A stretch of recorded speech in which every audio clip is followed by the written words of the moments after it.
પણ ઘણી વખત બે ભાઈને ભળતું હોય, બે સમાજને ભળતું હોય, બે ઘરને ભણતું હોય ને એટલે ઘણા મેં કીધું ને કે પેટમાં દુખાવા થાય.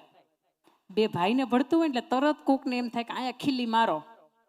સરદાર સાહેબની પાસે 2-3 વ્યક્તિઓ આવ્યા, સરદાર સાહેબને કીધું, ત્યારે તો સરદાર ઉપનામ નહોતું મળ્યું, વલ્લભભાઈને કીધું, વલ્લભભાઈ એક વાત સાંભળી છે કે તમે તમારા ભાઈને વિદેશ ભણવા માટે મોકલ્યા. હા, વાત સાચી છે. તમે તમારા પાસપોર્ટ ઉપર મોકલ્યા? બરોબર છે, આ વાત તમે બહુ બિલકુલ સાચી સાંભળી છે. ભલા માણસ, તમે અત્યારે 10,000 રૂપિયા કેમ ભેગા કર્યા છે? આજથી 120-25 વર્ષ પહેલાની વાત કરું છું. આ સમયગાળાની અંદર તમે આટલી બધી રકમ તમારા માટે ભેગી કરી હોય તો ભાઈ માટે થોડી ખર્ચી દેવાય. સમજવાની વાત છે. તો મૂર્ખાઈ કરી તમે. અને ત્યારે સરદાર વલ્લભભાઈ પટેલ પાટીદારનો સંતાન એવું કહે છે, ભાઈ માટે પાસપોર્ટ નહીં, પ્રાણ પણ આપવાના થાય ને તો હું આપી દઉં, ઈ સરદાર છું. સાહેબ, એટલા માટે તમે ને હું અત્યારે સરદારની પ્રતિમાના દર્શન કરવા માટે જઈએ છો. સ્ટેચ્યુ ઓફ યુનિટી ન કહેવાય એને સરદારના દર્શને જવા કહેવાય. અને 597 ફૂટની હાઈટ અને 3,000 કરોડના ખર્ચે ઊભા છે ને, એ તમને મને દર્શાવે કે વિશ્વની અંદર એક એવું કામ કરીને ગયા છે કે હાથ પેઢી હું જ્યાં સુધી આ પૃથ્વીનું અસ્તિત્વ હશે ને ત્યાં સુધી મને આ જગત છે ને મારું નામનું કંઈક અસરદાર પાટીદાર તરીકે ઓળખતું હશે. આપણે પૂછે ને કોઈ હાથ પેઢીને આપણને નામ યાદ નથી રહેતા. ત્યારે સરદારે આવા કામ કર્યા છે. એ કામના માધ્યમથી મારે તમને કહેવું છે કે સરદાર પણ રાષ્ટ્ર માટે તો જીવીને ગયા હતા, પણ સૌથી પહેલું એના ભાઈ માટે જીવીને ગયા હતા.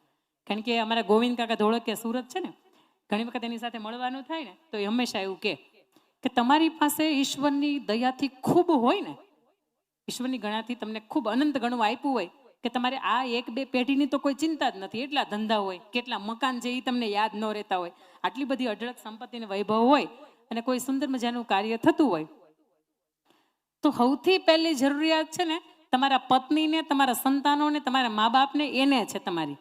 એને પહેલા આપો. આ તમારું પહેલું વર્તુળ છે. એના પછી હજી તમારી પાસે રહેતા હોય તમને એમ થાય કે હજી કંઈક આપવું છે, તમારા ભાઈને, તમારા બેનને, તમારા કાકા માસીના ફઈબાના દીકરાને પૂછો, તારે તો કંઈક ઘટતું નથી ને, તારે કંઈક જવાબદારીમાં કંઈક ઓણો નથી ઉતરતો ને, એના માટે આપો.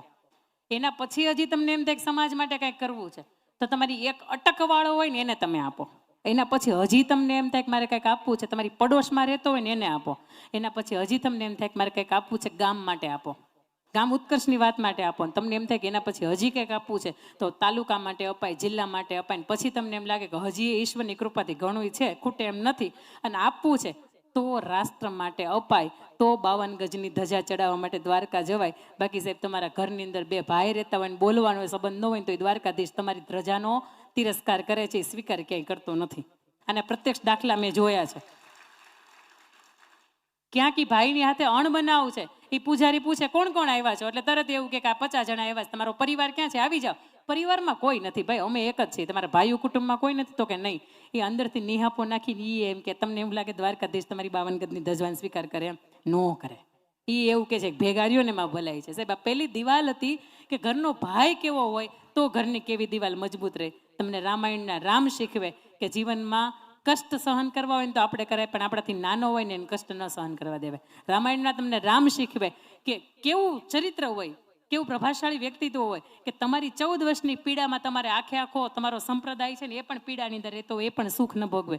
એના પછી તમને સરદાર વલ્લભભાઈ પટેલ શીખવે કે સમાજ માટે ઘસાવાય, સમાજ માટે ભેગું કરાય. પણ તમારે પોતાના ભાગની અંદર 2 વીઘા જમીને આવી હતી, છતાંય છોડી દીધી હતી હસતા મુખે કે 2 વીઘા જમીનની અંદર મારું કાંઈ નહીં થાય, હું તો કમાઈ લઈશ ક્યાંક, પણ મારા ભાઈઓ છે ને એને તમે આપી દો. એ સમયની અંદર એને એવું કીધું હતું કે દાદા વયા ગયા, એની વાંહે કરજની અંદર ખર્ચો નથી કરવો, કંઈક સારા કામની અંદર વાપરી નાખો. પણ આ વર્ષો વયા ગયા, હજી આપણે આ સ્વીકાર્યું નથી. 13 દિવસની અંદર હજી એ વસ્તુ આપણે રાખી છે કે ભાઈ નાના ગામને ધુવાડા બંધ જમાડો. એ દાદાને ભલે કોઈ દી લાડવાય ન ખવડાવ્યો, ગામ આખાને લાડવા નથી ખવડાવવા. જિંદગીમાં મા બાપને હાચવી લઈને તો એને 13 દીના જે પ્રસંગ તમે કરો ને એને વસૂલ જ છે. પણ એની અંદર કદાચ તમને એમ થાય કે ગામની અંદર એક પરબ બંધાવી દેવું છે. મેં તો ઘણા એવા લગ્ન જોયા છે કે સાહેબ કે લગ્ન હોય ને પણ પ્રી વેડિંગ શૂટિંગ બંધ રાખે. 50,000 લાખ રૂપિયા 50,000 કે લાખનું જે બજેટ હોય ને એની અંદર ગામની અંદર સરસ મજાના કોઈ પરબ બંધાવી દે કે કોઈ એવું કામ કરે કે ગામની અંદર કદાચ કોઈ સ્કૂલ હોય જર્જરિત હાલતની અંદર હોય તેને રિનોવેટ કરાવી દે. આ આખી જિંદગી કોક યાદ રાખશે, કારણ કે તમે સમાજ માટે ઘસાયા હશો ને તો. બાકી ગામનું આપણે કરી જ લીધું હોય તો એની અંદર ક્યાંય કોઈ યાદ રાખે નહીં. તાતે એમ થાય કે હવે માણા મરી જાય ને ઉકલી જાય ને તેથી સારું, અને ગોળા સાંભળી નાખી જિંદગી પાકી ગઈ. પણ પહેલી દિવાલ ઘરની સાહેબ તો મજબૂત રહી જ્યારે ભાઈ નક્કી કરે ગમે એ થાય પણ હું મારા ભાઈ માટે જીવવા માટે તૈયાર છું. કારણ કે તમે જોજો હંમેશા 2 ભાઈઓ ભાગે જુદા થાય ને આજ સુધીનો નિયમ છે કે બે ભાઈને કોઈ દી હરખાઈ ન હોય. લક્ષ્મી કોઈ દી બે ભાઈના ઘરે હરખી વર્તી જ નથી. એકને ત્યાં અઢળક હોય અને એકને ત્યાં ઘણી વખત એવું જ હોય કે ખાઈને ખાવાના થતા હોય. એક આવું ઘર હતું, એની અંદર સંત મહાત્મા આવ્યા અને સંત મહાત્માએ કીધું, તરત અંદર ઘરનું જોઈ ગયા એટલે તને ખબર પડી ગઈ કે નાનો ભાઈ છે બિચારો ધંધાની અંદર 2-5 ધંધાની અંદર ખોટ કરી છે અને પોતે મૂડીથી સુખી નથી, અને મોટો ભાઈ છે એને તો કરોડોનું હાજુ છે, કરોડોનું. એમ એની કંપનીની અંદર તો આમ શેર બજારમાં લિસ્ટિંગ થઈ જાય આવું આવું હાજુ છે. છતાંય તે તમને મોટો ભાઈ આટલી બધી તારી ઇજ્જત કાઢે, તને આવા શબ્દોથી અપમાનિત કરે, છતાંય તું આ ઘરની અંદર કેમ રે? તારા બાપા કાંઈ બોલતા નથી? તો કે બાપા તો સમાજની ઇજ્જત છે ને એની અંદર, એ જુદા ન અમને કરી શકે, પણ હું છે ને એ ભેગો રહેવા માટે રહું છું. મોટો છે ને એ ભેગો કરવા માટે રહે છે. સાહેબ, ઘરની અંદર રહેવાય પણ ભેગું રહેવા માટે, ભેગું કરવા માટે ન રહેવાય. અને મેં આજ સુધીમાં જોયું છે કે ભેગું કરવા માટે રહ્યા છો ને એનું જિંદગીમાં ભેગું નથી થયું. દવાખાનામાં જ જાય, અને જેના દવાખાનામાં ગયા છે ને એ યાદ રાખવું, કાં તો આ જન્મનું કંઈક કરજ કોકનું બાકી રહી ગયું, લૂંટીને લઈ લીધા, અને કાં તો ગયા જન્મનું કંઈક કરજ બાકી રહી ગયું, તો જ દવાખાનામાં ડૉક્ટર તમારા પાસે લઈ જાય. નકર ઘરની અંદર માંદગી આવે જ નહીં. આ ઘરની પહેલી દિવાલ છે કે ભાઈ તરીકે તમે મજબૂત રહો એટલે વિશ્વની કોઈ પણ તાકાત હોય ની વાર ન કરે, ને કરે ને એટલે તમે જોજો ગામ આખું ભેગું થઈ જાય. ઘરની અંદર બે ભાઈ હોય ને ભેગા થઈ ગયા હોય એટલે દુનિયાની ગમે એવી વિશ્વની મહામારી આવે ને તો બે ભાઈ ભેગા હોય ને એટલે એનું કંઈક સોલ્યુશન નીકળે. પણ મોટા રીતે હાલતો હોય, નાના રીતે હાલતો હોય, વસલાને એમ થાય કે આપણે જન્મ હુકામીને લીધો એટલે ભેગું ન થાય. ઘરની બીજી દિવાલ એટલે સ્ત્રી પાત્ર. આ બહુ સમજવા જેવી વાત છે. પત્ની કેવી હોય સાધનાબેન, મેં વાત કરી હતી આ વાતની. હાર્દિક પંડ્યાને મળી એવી આવી પત્ની ન હોય ભાઈ. લૂંટેરી દુલ્હન, તમે તમારું કરો હું મારું કરું, નહીં. હમણાં તમે મેચ જોઈ ને, મેચની અંદર તમે હાર્દિક પાંડ્યાને જોયો છે, એ બોલે બ્લુ કલરના વાળ કરાવે ક્યારેક ને ક્યારેક, થાવ ટકો કરાવી નાખે. ક્યારેક એની ગર્લફ્રેન્ડને વળી કરોડોની કાર છે ગિફ્ટમાં આપે ને, ક્યારેક આગળના ઘરે છૂટું થઈ ગયું છે એના સંતાનને આપે ને. આ બધું ત્યારે શક્ય બન્યું કે જ્યારે નતાશા બેને એવું કીધું કે તમે હવે પતિ પત્ની કહેવાય ને આપણે છૂટા થવું છે, એટલે તમારો હક હિસ્સો જેટલો પણ છે ને એમાંથી ડાયરેક્ટ અડધો મને લાગે. પણ એટલા ભાગ્યશાળી કે આપણે ગુજરાતી કે એમના માતૃશ્રીના નામ ઉપર અડધી પોણા ભાગની મિલકત હતી, પોતાના નામ ઉપર કઈ હતી નહીં એટલે બચી ગયું. મમ્મીના નામ ઉપર હોય ને એટલે બચી ગયું. સબસિડી મળે ને ભાઈ, ઘણાય નથી લેતા મકાન મમ્મીના. મમ્મી કે એટલા બધા કિંમતી છો એટલે નહીં, સબસિડી મળે ને એટલા માટે લે છે.